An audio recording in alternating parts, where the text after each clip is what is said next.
Hi hello friends, இன்னைக்கு என்ன வீடியோன்னு பார்த்தீங்கன்னா, இன்னைக்கு வந்து புட்டல், ஒடிசால புட்டல் வந்து எனக்கு ரொம்ப பிடிக்கும்னு சொன்னீங்களே, அந்த புட்டலை தான் நான் ப்ரே பண்ண போகிறேன்.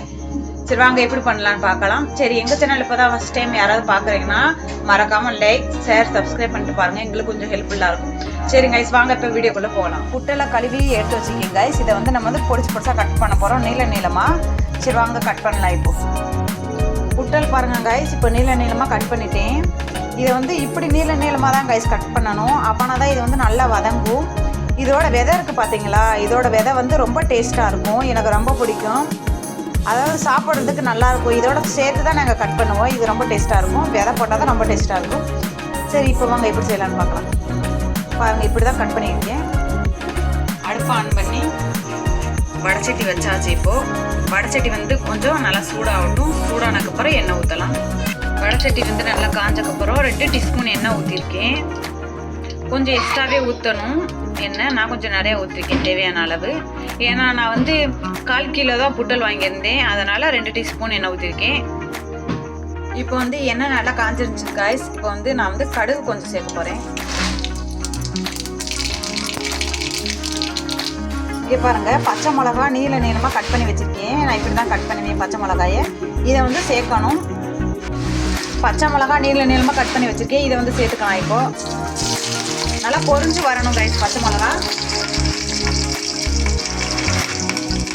அப்புறம் வந்து புட்டலை நல்லா சேர்த்துக்கிட்டாச்சுங்க கைஸ். இப்போ வந்து புட்டலை வந்து நல்லா கிண்டி விட்டுக்கலாம்.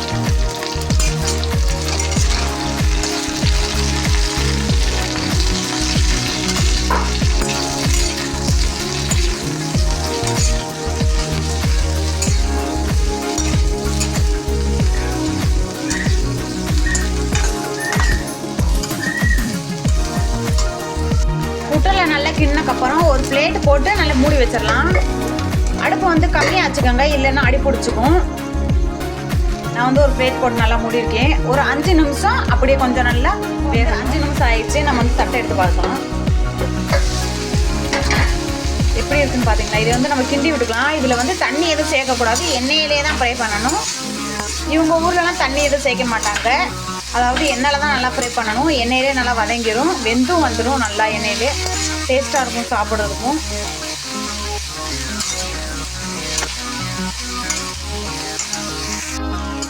பாருங்கள், நான் எந்த எண்ணெயிலே தான் வதக்குறேன். எப்படி இருக்கு பாருங்கள்.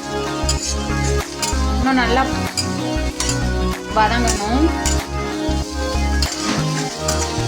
அடிப்பிடிக்க விடக்கூடாது.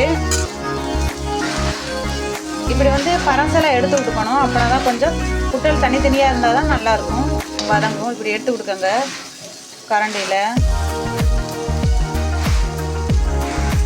இப்போ வந்து நான் என்ன சேர்க்க போகிறேன்னா, தேவையான அளவு உப்பு,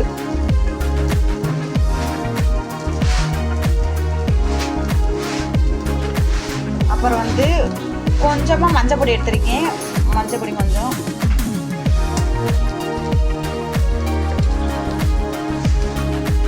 அப்புறம் கொஞ்சமாக காரத்துக்கு தேவையான அளவு இது வந்து மிளகாய்த்தூள் போட்டு விட்டு நல்லா கிண்டி விட்டுக்கோங்க.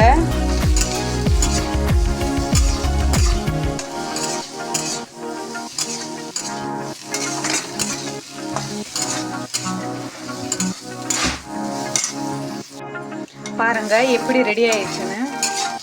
அடி பிடிக்கவும் இல்லை, ஒன்றுக்கு ஒட்டவும் இல்லை. எப்படி ரெடி ஆயிடுச்சுன்னு பார்த்தீங்களா. இப்படி தான் கைஸ் இதை வந்து ரெடி பண்ணணும். அவ்வளோதான், புட்டல் எல்லாம் ரெடி ஆயிடுச்சு. தமிழ்நாட்டில் இந்த மாதிரி கிடைக்குமா என்னன்னு எனக்கு வந்து கமெண்ட் பாக்ஸில் கமெண்ட் பண்ணுங்கள். ஏன்னா இது வந்து நான் தமிழ்நாட்டில் சாப்பிட்டதே கிடையாது, ஒடிசாவில் தான் சாப்பிட்ருக்கேன், அதனால தான் சொல்கிறேன். சரிங்க கைஸ், இது அவ்வளோ. இப்போ தான் எங்கள் சேனலில் யாராவது புதுசாக பார்க்குறீங்கன்னா மறக்காமல் லைக் ஷேர் சப்ஸ்கிரைப் பண்ணிவிட்டு பாருங்கள். இந்த புட்டல் வந்து தமிழ்நாடு கிடைக்குமா என்னன்னு மறக்காமல் கமெண்ட் பாக்ஸில் கமெண்ட் பண்ணுங்கள். சரி, நாளைக்கு இன்னொரு ரெசிபியோட நம்ம வீடியோவில் சந்திக்கலாம். பாய்.